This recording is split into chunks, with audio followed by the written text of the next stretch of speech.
Makengo, il est conseiller du ministre du Sport.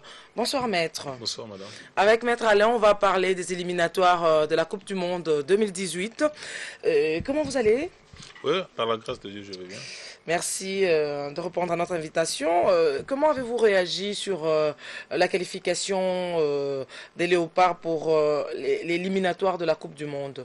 Positif. D'abord, je tiens à féliciter tous les joueurs des Léopards, le staff, le gouvernement congolais qui a mis le moyen pour que cette équipe se produise et se qualifie dans de bonnes conditions. Vous savez, jouer deux matchs en 2 jours, c'est pas donné à tous les athlètes. Je crois que comme ce sont des professionnels, ils sont à donner. Et le public aussi qui a accompagné l'équipe des Léopards, surtout d'abord au Burundi.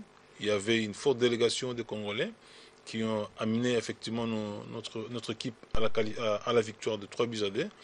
Et le match d'hier, où nous avons concédé un match nul, mais qui nous a amené à la qualification. Mais vous parlez des bonnes conditions, alors qu'hier au Stade des Martyrs, tout le monde attendait voir l'équipe, les Léopards dominatrices, mais cela n'a pas été le cas. Qu'est-ce qui explique cela, bien que vous parlez des bonnes conditions? Pour tous les communs des mortels, Burundi c'est un petit pays. Mais je crois que le Congolais a une mémoire courte. C'est le Burundi qui nous a éliminés dernièrement aux éliminatoires de U23. C'est le Burundi qui nous a éliminés. Et le Tchad aujourd'hui a battu l'Égypte, toujours dans les cas des éliminatoires. Donc il n'y a pas de petit pays à ce qui concerne les éliminatoires de la Coupe du Monde. Et les Congolais s'attendaient à une victoire. Effectivement, la victoire a été à l'aller. Ils ont été à la hauteur de ce match-là. Mais la fin justifie les moyens. La fin, c'était la qualification. Nous sommes parmi les 20 pays qui vont affûter les armes pour être parmi les 5 à aller en Russie en 2018. Mais qu'à cela ne tienne, il y a des réglages. Je crois qu'il y a quelque chose à rectifier aussi au sein de l'équipe. Nous ne voulons pas que tout a été parfait, même s'il y a la qualification, mais il faut beaucoup travailler et pour effectivement croire à notre qualification pour le mondial en 2018. Mais apparemment, vous vous sentez à l'aise quand à chaque fois qu'il y a des grandes épreuves comme ça, des grandes rencontres comme ça, la RDC doit passer toujours par le tirage au sort. Il faut faire trop de calculs. Non, hier, ce n'était pas de calcul. Hier, il fallait conserver d'abord la victoire et limiter les dégâts. Parce que vous imaginez, vous jouez contre une équipe qui vous égalise à la première mi-temps et vous les menez, ils égalisent. Les Burundi pouvaient aussi marquer le 3e but et que nous allons au tir au but comme le Gabon qui a éliminé la Mozambique au tir au but. Donc je crois que c'est très serré à ces stades. Moi, je suis en train de féliciter mon pays parce que nous sommes qualifiés. Nous sommes qualifiés maintenant. Après combien d'années? Pardon? Après combien d'années pour jouer à la mondiale? Non, le mondial, il y a encore une autre étape. Maintenant, nous devons entrer dans la phase de groupe. Il y aura 4 équipes dans 5 groupes. Là, maintenant, il faut être premier de ce groupe. Le dur maintenant commence. Il faut vraiment beaucoup travailler pour espérer être en Russie 2018. Voilà. Quelles sont les chances que vous vous accordez à la RDC dans ces éliminatoires, même si le tirage au sort n'a pas encore eu lieu? Je crois que tout est possible. Tout est possible en football. Hier, le Togo a été en mondial en 2006. Aujourd'hui, c'est l'Ouganda qui a éliminé le Togo pour les éliminatoires à la Coupe du Monde. Demain, ça pourrait être la RDC. L'Angola a été en 2006 aussi. Pourquoi pas la RDC si effectivement nous travaillons d'arrache-pied et je crois que le gouvernement qui est piloté par son excellence monsieur le ministre de la Jeunesse et des Sports, monsieur Denis Kambaye, qui amène quand même du sang nouveau au sein de ce ministère, je crois que si Dieu nous prête vie, on pourra nous qualifier pour le mondial 2018. Pour vous, Qu'est-ce qui doit être fait pour rendre l'équipe nationale performante? Je crois que Ces je pourrais essayer de vous répondre parce que il y a le staff technique, l'entraîneur qui a le canevas de son équipe, voir proposer quels sont les secrets pour parvenir à un rendement meilleur de l'équipe, et la fédération aussi. Ils ont aussi un plan, une planification par rapport aux résultats que le gouvernement, que le peuple congolais attendent pour que effectivement nous nous retrouvions en Russie en 2018. Mais je crois que tout le monde doit travailler, le gouvernement, qui nous représentons par le truchement du ministère de la Jeunesse et du Sport, la fédération, le staff technique, le joueur, et ceux qui doivent aussi accompagner l'équipe, les supporters. Hier, je crois que les messages du gouvernement à travers le ministre de la Jeunesse a été largement suivi. Il y a eu l'emblème du pays qui a été respecté, et on a chanté effectivement l'hymne national. C'est ça, accompagner l'équipe à la victoire. C'est ça, accompagner le joueur a bien presté, même s'il y a eu quelques couacs sur le terrain, mais l'essentiel a été que nous sommes qualifiés. Est-ce qu'aujourd'hui, croyez-vous qu'on doit encore parler de la problématique de l'entraîneur national? Est-ce qu'on en parle? Est-ce qu'il va bien faire les choses? Est-ce que ça va bien se passer? Est-ce que vous pensez qu'aujourd'hui on doit encore parler Moi, de je crois l'entraîneur national? on parle de l'entraîneur lorsqu'il y a carence, bien déficit de résultats. L'entraîneur Ibenge, soit il a aussi, c'est un humain, il n'y a pas la perfection en lui. Mais l'entraîneur Ibenge, jusque-là, il s'y met dans son travail. Il a fait qualifier l'équipe maintenant au dernier tour pour le mondial. Hier, je crois que je parlais avec le président de la fédération, et qu'il y a quelque chose qu'on doit lui dire pour essayer un peu de parfaire son coaching, mais dans l'ensemble, c'est un monsieur qui se bat bec et ongle pour amener effectivement une certaine marque, son identité au sein de cette équipe. Il a ramené au pays les binationaux, tous ces jeunes gens que vous voyez maintenant jouer au niveau de l'équipe nationale, qui font maintenant la fierté de notre football aussi à l'extérieur. Je crois qu'on donne la chance à Ibenge, on lui donne effectivement la chance, on lui donne des moyens. On verra dans quelle mesure, comment il va aborder la phase qualificative maintenant de cette Coupe du Monde. Et il a aussi le CHAN qui doit amener le loco au Rwanda. Je crois que, pour ma part, nous lui accordons encore la chance. Jusqu'à preuve du contraire, il reste le coach de l'équipe nationale de Léopard. Merci, Monsieur Alain Makengo. Je rappelle que vous êtes conseiller juridique du ministre du Sport, Denis Kambaye. Nous sommes entretenus sur les éliminatoires de la Coupe mondiale 2018. Voilà, nous nous remettons encore du côté de la régie pour prendre notre premier intervenant, parce que nous avons eu deux invités avec qui nous allons parler du contrôle de la vignette 2014-2015.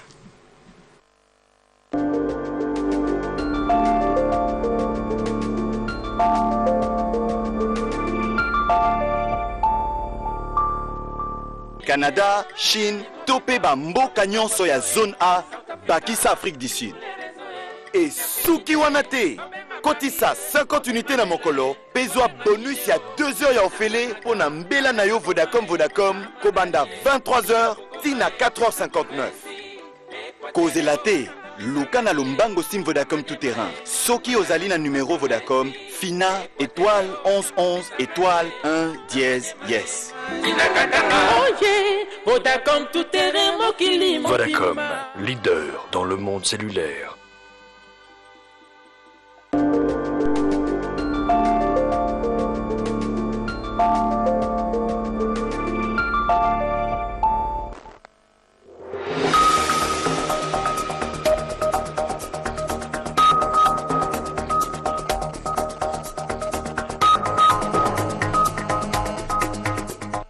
On est là là, on continue et nous sommes ensemble avec Emmanuel Badibanga. Je vous ai annoncé qu'on va s'entretenir sur le contrôle de la vignette 2014-2015. Il est là. Bonsoir Emmanuel. Bonsoir Pierre Théora.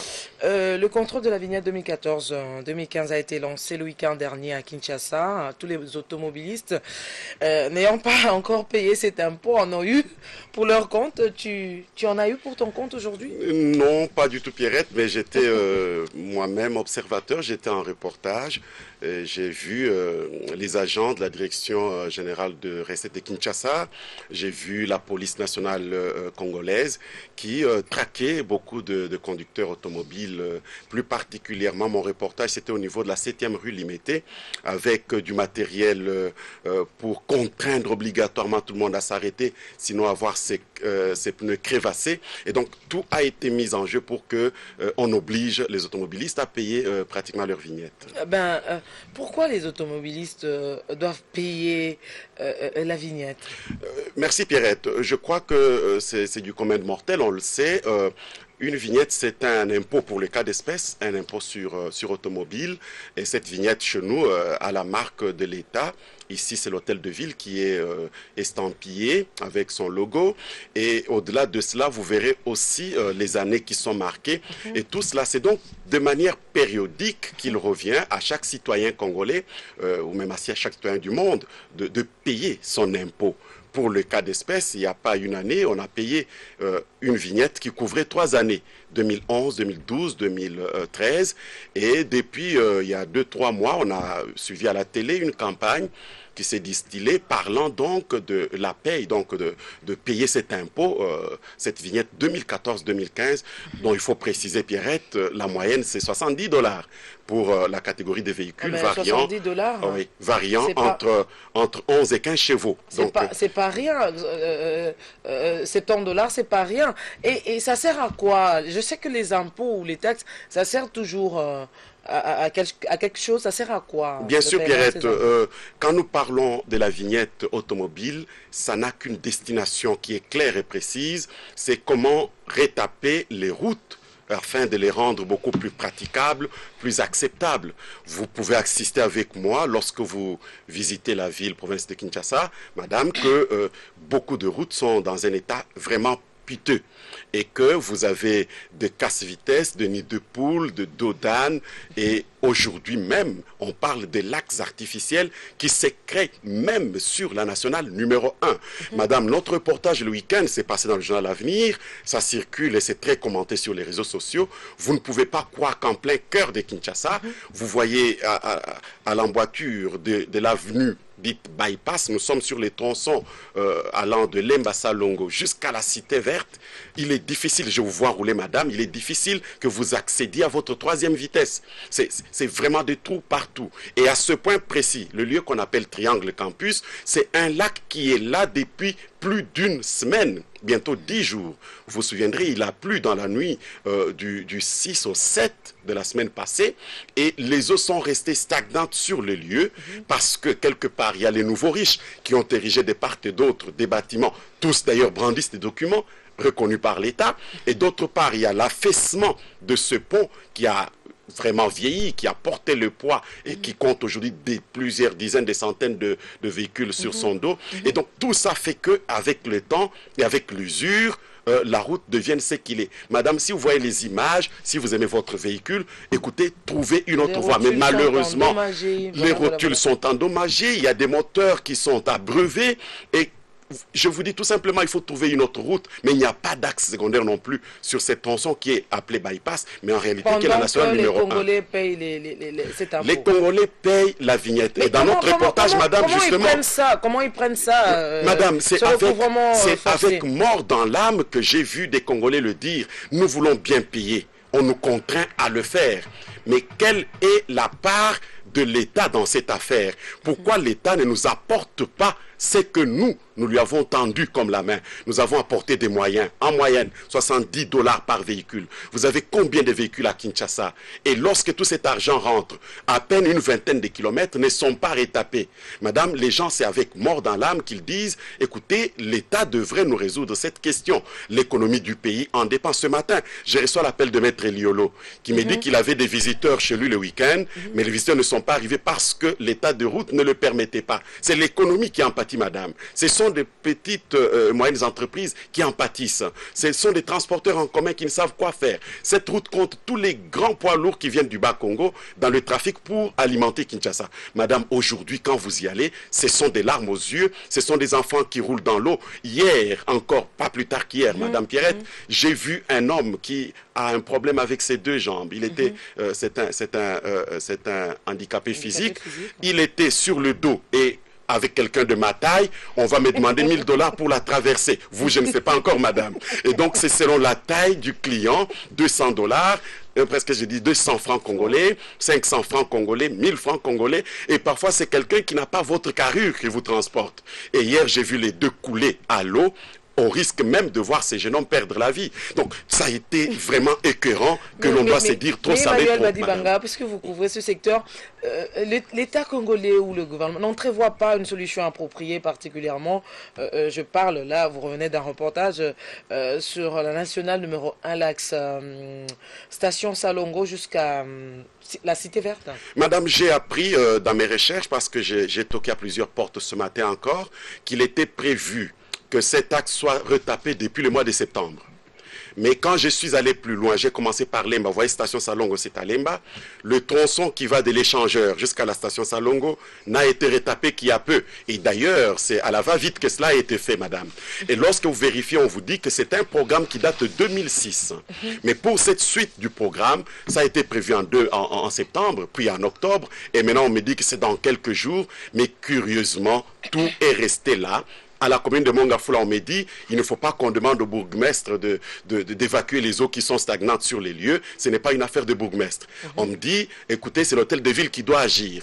Et chez Kimbuta, on vous dit, écoutez, la route nationale numéro 1 relève de l'autorité du gouvernement central. Donc, on se tire à boulet rouge et on ne sait pas exactement qui doit faire quoi. Mais curieusement, entre-temps, c'est la population qui n'a que ses deux yeux pour pleurer devant ces dangers qui rongent toute la population. Merci Emmanuel Badibanga, vous avez parlé avec votre cœur. Non, c'est pas avec mon cœur, mais je crois, je suis nationaliste, madame, c'est le cœur de la nation. Je crois qu'il y a urgence, que quiconque commis à cette tâche se relève. Pourquoi pas maintenant avec des moteurs-pompes pour d'abord évacuer les eaux. Pourquoi pas demain avec du matériel qu'il faut pour étaper cette route vitale pour mon pays et pour notre capitale. Ça sera votre conclusion. Merci d'analyser avec nous sur ce plateau cette question. Merci Pierre. Et également, je dis merci à tout le monde, à tous nos fidèles téléspectateurs qui nous ont suivis avec beaucoup d'attention. Restez avec nous. Patrick Pezo, Zanetti me remplace pour le journal télévisé à 19 h. Alors, ne zappez pas.